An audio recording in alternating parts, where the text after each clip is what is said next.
Bato.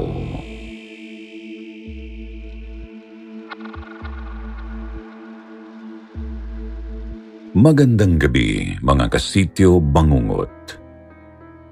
Ang kwento natin ngayong gabi ay tungkol sa kakaibang mga bato na katakatakang nakita ng ating dalawang sender.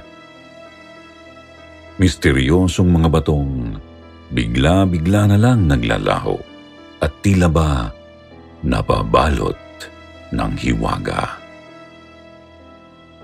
Kayo rin ba ay may nakita o nahawakan na rin ganitong mga bato? Pakinggan natin ang mga kwento ni Imelda at Albert para malaman natin.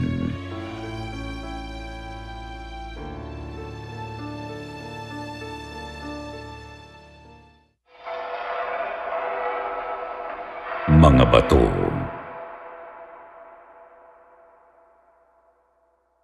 Magandang araw po, Sir Jupiter, pati na rin sa lahat ng mga tagapakinig at subscribers ng Sityo Bangungot. Ako po muli ito, si Imelda Aviles ng Negros Occidental. Sumulat ulit ako para ipagpatuloy ang pagbabahagi ng mga karanasan ko rito sa Saudi. Ibabahagi ko rin po ang iba pang mga kakaibang karanasan sa buhay ko. Wala nang pasok noon ang mga estudyante kaya gabi-gabi ay may mga bisita ang madam ko. Ilang araw na may magkakasunod na magdamagang party sa bahay. Madalas po silang abutin ng madaling araw, mga 3 or 4 a.m. Ang resulta, lagi akong antok noon at walang pahinga. Isang madaling araw po katatapos lang ng party sa bahay. Grabe po ang kalat noon. Napakarami kong kailangang gawin at linisin. 3:00 na ng madaling araw noon pero kailangan ko pang hakutin ang mga carpet, mga upuan, mga pinagkainan at mga basura. Pagkatapos napakarami pang mga batong maliliit o graba na ikinalat ang mga bata sa may bakuran. Gustong-gusto ko na pong magpahinga noon, pero hindi po pwede. Kailangan kasi malinis ko muna lahat bago ako umakyat sa room ko para magpahinga. Kaya minadali ko na lang po ang kilos ko. Hinugasan ang mga plato tapos nilinis ang loob ng bahay. Tsaka ako lumabas para linisin naman ang bakuran. Kailangan ko munang walisin ang mga basura roon bago ko maalis ang mga batong maliliit. Mag-alas 4 na nga po noon, hindi pa rin ako tapos. Nagwawalis na po ako ng mga bato nang may maranasan akong kakaiba, Sir Jupiter. Medyo maingay po ang ginagawa ko dahil sa pagkakaskasan ng mga bato. Doon po ako may narinig na kakaibang boses na tinig ng isang matanda. Sinasabihan ako nitong itigil na ang ginagawa ko at mamaya na lang daw ako magwalis. Anong oras na raw kasi? Sinabi rin itong huwag ko raw abusuhin ang katawan ko dahil lang sa pera. Lalo't makakapaghintay naman ang trabaho.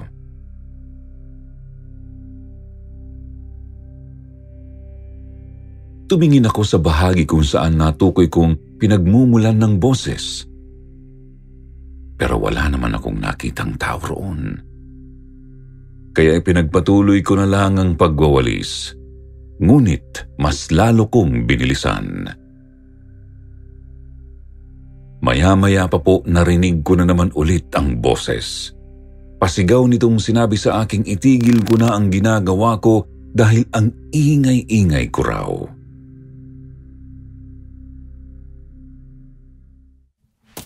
Biglang tumalsik ang hawak kong walis kahit wala namang pwedeng umagaw noon. Pinulot ko na lang ito at nang makapagpatuloy na, Ngunit narinig ko na naman ulit ang kakaibang boses. Singhal nito sa akin. Sinabi ko nang tigilan mo na yan. Hindi ka nakikinig. Hindi ka nag-iingat. Hindi mo iniingatan ang katawan mo. Sumagot na po ako.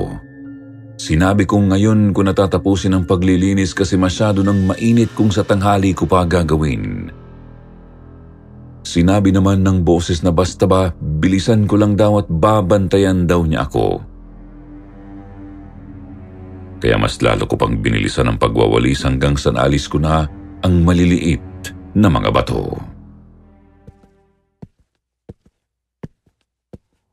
Papasok na po sana ako sa kusina noon nang nagulat ako, Sir Jupiter. Bigla po kasi akong nakarinig ng tunog ng isang kakaibang ibon. Tapos ay dumaan ito sa ulunan ko. May kung anong bagay na inihulog na bumagsak diretso sa simento. Nang tinignan ko, isa pala yung bato. Bato na umiilaw. Ngunit hindi po siya puti kundi para siyang green na may halong konting gray. Naisipan kong kunin kahit nag-aalinlangan ako. Hinawakan ko ito, saka naramdamang medyo mainit. Bagamat di naman nakakapaso, subalit tila ba gumalaw ito sa mismong palad ko kaya bigla ko itong naibato sa kung saan. Mabilis na rin akong pumasok ng kusina at nag-lock ng pinto. Dali-dali kong pinatay ang mga ilaw sa kusina at sala at mabilis na umakyat sa kwarto ko. Agad na rin po akong nakatulog. Kinaumagahan una kong ginawa ay hinanap ko ang bato kung naroroon pa ba ito sa bakuran. Ang tagal ko pong naghanap pero wala na po ito roon. Hindi ko na rin malaman kung saang banda ko ba iyon naibato dahil sa pagkataranta ko. Ilang araw pa po akong naghanap pero wala po talaga. Sa totoo lang po hanggang ngayon, naiisip ko pa rin kung ano kaya yung boses na narinig ko. Ano kaya yung bato na nakita at naibato ko? Kung meron man po sa inyo ang nakakaalam, paki-comment na lang at nang malinawan ang aking isip. Sunod ko naman pong ikikwento ay hindi muna tungkol sa karanasan ko sa Saudi, kundi tungkol po ito sa mga kababalaghang nangyari noong nakoma ang lola ko hanggang sa siya ay mawalan ng buhay. Isang araw po nakita na lamang ng tiyahin ko si Lola Lorna na walang malay sa sahig.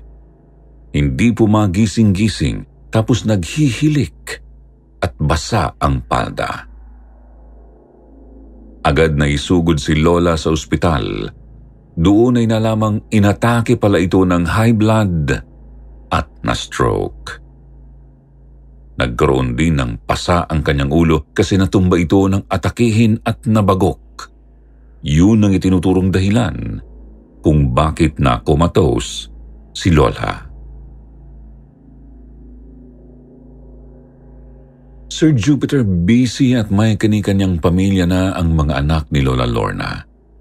Kaya kaming mga apo na available ang siyang naatasang magbantay kay Lola Lorna sa ospital.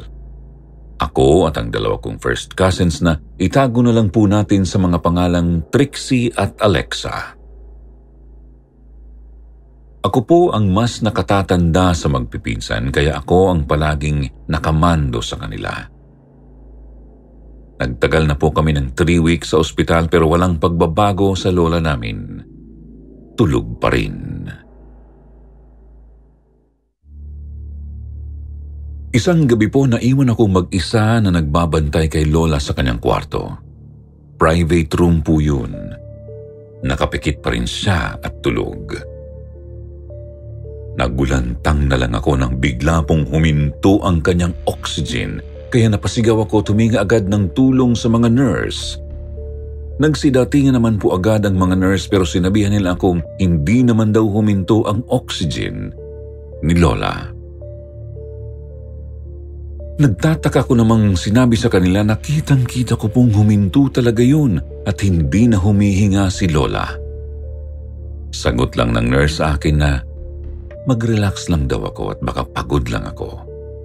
Lumabas na rin po sila tapos ay tinignan ko ulit si Lola.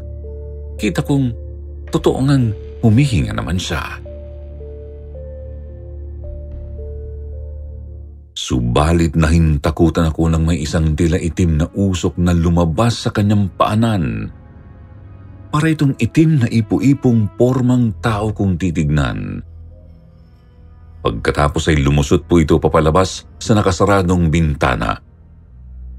Kaya naman po nakaramdam ako ng matinding takot at nagsitayuan ang mga balahibo ko.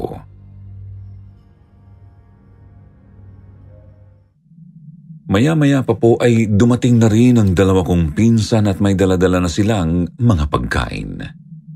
Kumain kami at ikinuwento ko sa kanilang nangyari. Nagulat po sila at saka sinabihan kong huwag na silang alis ng alis. Samahan na lang nila kako ako na magbantay sa lola namin. Pagkatapos kumain, iniwan ko muna ang dalawa na nagliligpit ng mga pinagkainan namin. Pumunta muna ako sa banyo at pagkaupo ko po sa toilet, nahintakutan ako nang makita ang napakaraming mga bungo ng sanggol sa paanan ko. Malakas akong nagsusumigaw ng tulong. Agad naman pong dumating sa labas ng banyo ang mga pinsan ko. Katok sila ng katok pero di nila mabuksan kasi nilak ko ang pinto.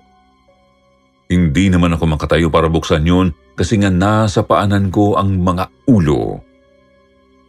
Wala akong magawa kundi iangat ang mga paa ko kahit hindi ko pa naisusuot ang pantalon at aking underwear. Habang nagsusumigaw ako sa loob, dumating po ang mga nurse at kasama nila ang tagalinis. Dala po ng tagalinis ang mga susi ng lahat ng mga pinto sa floor na yun. Binuksan nila ang pinto habang nananatili akong sumisigaw at nakaangat ang mga paa. Pinalabas muna ng mga nurse ang lalaking tagalinis. Nakaupo pa nga kasi ako sa inidoro at nakababa pa ang pantalon. Agad naman akong pinatayo ng mga pinsan ko at ng mga nurse tapos ay tinanong kung ano ang nangyayari. Nanginginig ko namang sinabi ang mga nakita ko. Sabi naman po ng nurse na meron nga raw palaging nagpapakita sa banyo at room na yun. Mga ulo nga po ng sanggol, Sir Jupiter. Dati raw po kasing tambakan ang silid na yun ng mga patay na sanggol. Subalit inilipat na ng building ang nasabing tambakan kaya ginawa na itong private room. Dahil sa takot hindi na po ako nagpapaiwang mag-isa sa kwartong yun kahit nga po magbanyo ay nagpapasama pa talaga kaming tatlo.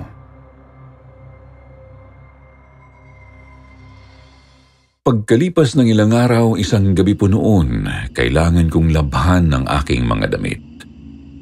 Pero ayokong umuwi muna ng bahay para doon. Kaya nagpaalam ako sa dalawa kong pinsan na maglalaba muna ako sa washing area. May washing area po kasi sa labas ng ospital at marami pong tao roon. Kanya-kanyang laba. Hindi naman ako nahirapang maghanap ng available na pwesto at agad ko yung pinuntahan. Sa di kalayuan ay makikita po roon ang napakaraming punong kahoy. Tapos may rumaragasang malaking ilog sa baba. Nasa bundok na po kasi ang ospital na yun, Sir Jupiter. Hindi ko na nga lang sasabihin kung ano ang pangalan ng ospital na ito sa lugar namin. Habang naglalaba, may napansin akong isang babaeng nakaupo sa tabi lang ng washing area. Naka-all white po siya, tapos nakatingin sa malayo. Doon pa lang po ay kakaiba na ang dating niya sa akin. May kung anong lamig akong nararamdaman na nanunuot sa balat ko.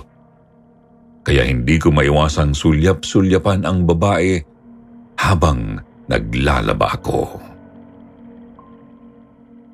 Maya-maya pa po napansin kong tumayo siya at nagulat na lang ako nang naroon na siya sa harap ko. Napasigaw ako ng malakas kaya't nagulat ang mga taong naroon at napatingin sa akin.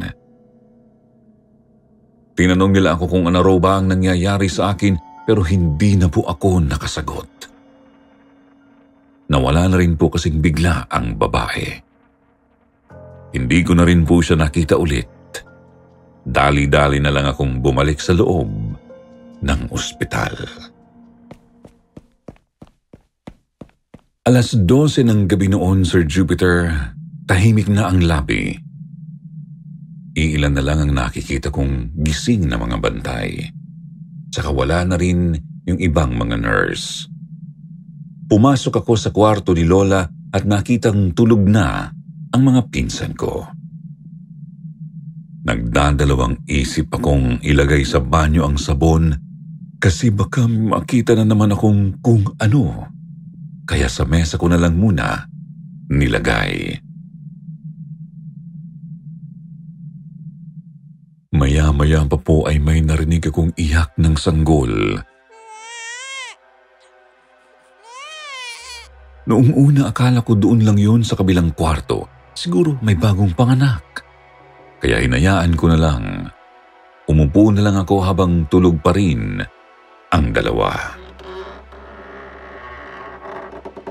Subalit bigla pong nagbukas ang pinto ng banyo at gumapang palabas ang napakaraming mga sanggol. Grabe ang sigaw ko noon at napaakyat ako sa kama ni Lola.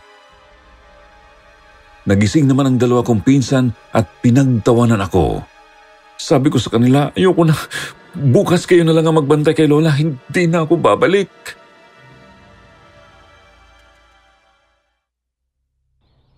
Kinaumagahan, dumating po ang tita namin.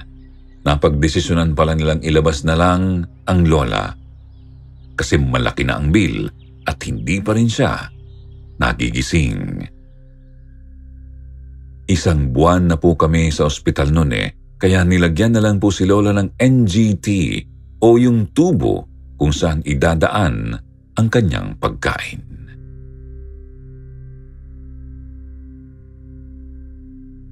Lumabas na nga po kami ng ospital noon at dinala si Lola sa bahay ng isa pa naming tiyahin. Siya po ang anak na bunso ni Lola. Bakante po kasi ang bahay na yun kasi sa Bacolod ang opisina ng tiyahin ko. Lingguhan lang sila kung umuwi kasama ang kanyang buong pamilya. At kami pa rin pong 3 ng mga pinsan ko ang nagbabantay kay Lola sa bahay na yun. Sa aming 3, ako po ang nagpapakain at naglilinis kay Lola. May mga sugat-sugat na po kasi siya sa likod at hita noon. Kaya kailangan talaga siyang linisan araw-araw para hindi bumaho. Mga 2 buwan din po kaming nag-alaga sa Lola namin. Hanggang isang araw, masama po ang panahon noon. Umuulan at napakalakas ng hangin. Bigla akong may narinig na tumatawag sa labas ng bahay. Sinabihan ko namang pumasok, pero wala namang tumutugon o pumapasok. Kaya binuksan ni Alex ang pinto, ngunit nagulat siya nang wala naman siyang nakitang tao roon. Yun ay kahit na dinig naman naming 3 ang boses ng nagtatawag. Binaliwala na lang namin yung boses noong oras na yun. Pagdating ng 6:00 ng gabi, sinabihan ko na silang kumain na ng hapunan. Mauna na kako silang dalawa kasi papakainin at lilinisan ko pa si Lola.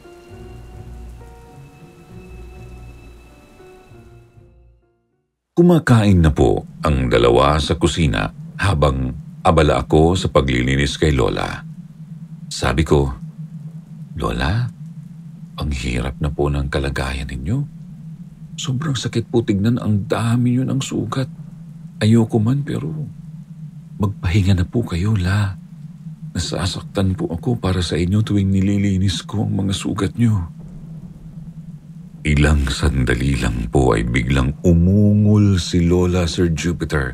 Yun ang first time na narinig ko siyang umungol mula nang magkasakit siya. Kaya nilinis ko na rin po ang kanyang bibig kasi nagdadry na ito at kailangan ng lagyan ng petroleum jelly.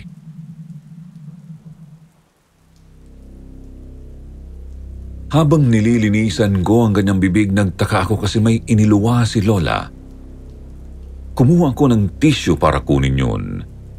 At nagulat ako kasi isang bato ang nakita ko. Opo, Sir Jupiter, isang bato po talaga ang iniluwa ni Lola. Isang puting bato. At kasabay po noon ang pagbabago ng kanyang muka at pagtigil ng kanyang hininga. Sir Jupiter, nakita ko po ang napakaganda at maaliwalas na mukha ni Lola. Fresh na fresh po. Pagkatapos ay nakita kong lumabas sa kanyang ulo ang isang kulay puting usok. Gayunpaman, nag-iiyak na po ako noon kaya naitapon ko sa basurahan ang puting bato na iniluwa ni Lola. Nakabalot pa yun ng tissue. Agad kong tinawag ang aking mga pinsan at sinabi kong wala na si Lola. Nagsiiyakan kaming tatlo. Biglang nag-brown out. Hinanap ng dalawa ang posporo. Kinakapan nila sa dilim. Sabi ko bilisan nila kasi mag-isa lang ako sa tabi ni Lola. Takot na po ako noon. Buti na lang nakapagsindi na sila ng kandila, bagamat hindi ito masyadong maliwanag. At dahil nga po masama ang panahon, hindi agad makapunta ang mga kamag-anak namin. Gabi, umuulan, tapos wala pang kuryente. Hindi ako nagpapahalata sa mga pinsan kong natatakot na ako. Kakaibang kilabot ang nararamdaman ko noon. Iniisip ko kung ano yung bato na yun at bakit yun iniluwa ni Lola.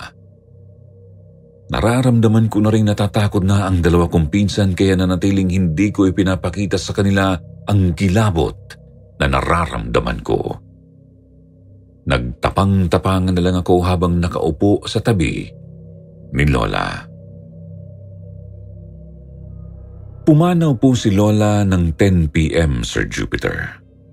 Nagsidatingan ng mga kamag-anak namin 3:00 na po ng umaga. Sinabi ko agad sa kanila ang nangyari kaya mabilis nilang hinanap ang bato. Sinabi ko namang binalot ko yun ng tissue at itinapon ko sa basurahan. Kinalkal po nilang basurahan pero hindi po nila nakita ang bato. Hinanap ko nga rin po pero wala talaga. Sir Jupiter, ilang taon na po mula noong pumanaw ang maganda kong Lola. Minsan lang niya ako binibisita sa panaginip. Kakaibang mga panaginip. Mga panaginip na sa susunod ko na lang po ikikwento sa inyo. Hanggang sa muli po, Sir Jupiter, maraming salamat at more power sa inyo.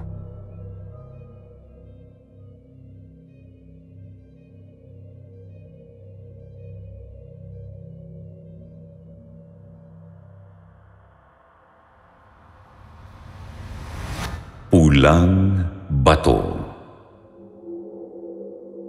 Hello po, Sir Jupiter. Tawagin niyo na lang po akong Albert. Taga rito po ako sa Camarines. Itong maiksing kwento ko ay nangyari noon pang 1992. Nasa 13 anyos pa lang ako nito. Pauwi po kami noon ng kuya ko mga bandang 4:00 ng hapon. Nakipaglaro kasi kami ng saranggola sa mga kababata namin. Bale, 14 anyos na si Kuya Roger noon. Habang naglalakad, may nasipat po akong kumikinang sa tabi ng daan. Naroroon ito sa bandang mga talahib. Medyo bukid na po kasi ang lugar namin noon. Pinuntahan ko naman po at laking gulat ko kasi nakakita ako ng isang pulang bato. Kumikinang ito dahil sa sinag ng araw. Tuwang-tuwa kami ni Kuya Roger. Nasa isip kasi namin noon, siguradong mahal yun kapag binenta. Bato po talaga hindi po siya mukhang peke o gawa sa plastic. Maski nga po sina Mama at Papa, tuwang-tuwa rin nang makita nila yun.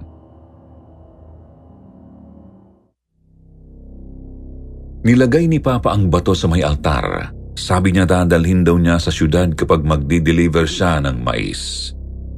2 araw pa po ang hihintayin namin bago yun. Pero hindi namin inaasahan ang mga mararanasan namin sa mismong gabing yun. Natulog na po kami noong gabing yun pero nagising ako kasi naiihi ako, Sir Jupiter. Yung banyo namin ay konting lakad pa sa likod ng bahay.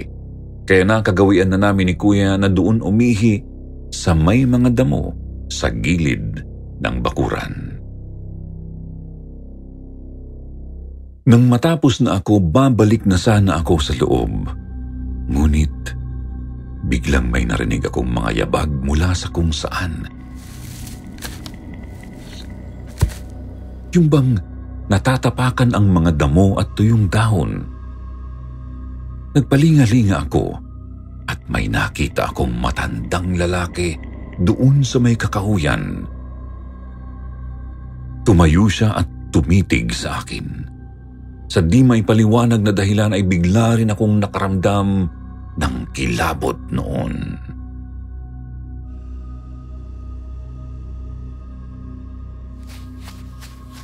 Kaya dali-dali akong tumalikod at pumunta sa pinto. Papasok na sana ako ngunit bigla akong sinitsitan ng lalaki. Sumisenyas ito at inilalagay ang isang kamay sa harap na parang may hinihingi. Subalit dahil kinikilabutan na talaga ako, nagpatuloy na ako sa pagpasok at ikinandado ang pinto.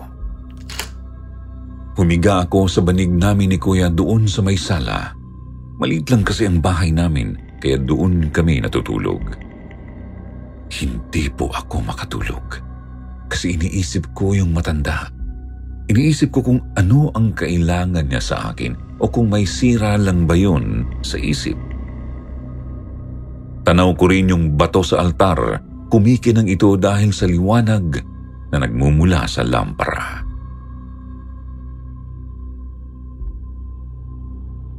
Ilang minuto pa po na bigla ako nang marinig kong may kumakaluskos sa dingding. Doon banda malapit sa kinahihigaan namin ni Kuya.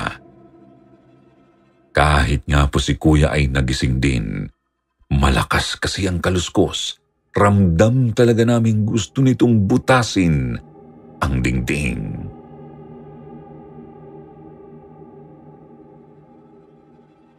Pinuntahan ko agad sina Mama at Papa sa kwarto nila.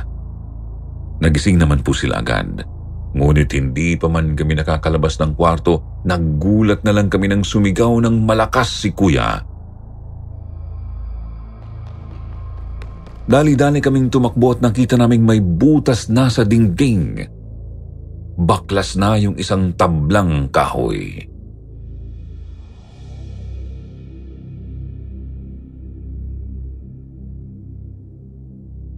Doon po ay may nakalusot na kakaibang payat na kamay, Sir Jupiter.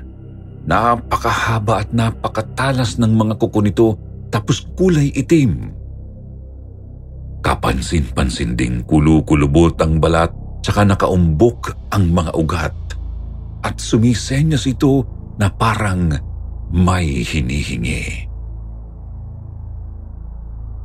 Hindi namin kita ang may-ari ng kamay, pero mabilis nang kumuha ng itak si Papa. Aambahan na sana yung braso, pero bigla itong sumenyas ng huwag. Tapos itinuro ang kumikinang na bato sa altar. Ilang sandali lang may narinig kaming karalgal na boses mula sa labas. Sabi nito, "Hindi ko kayo sasaktan. Wala akong balak na masama. Gusto ko lang mabawi ang bato ng angkan namin."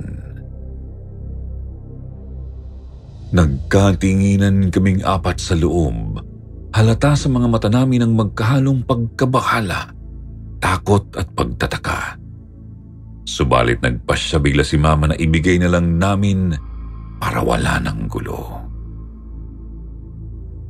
Nanghihinayang man kami ni na Kuya at Papa, pero ginawa na lang namin.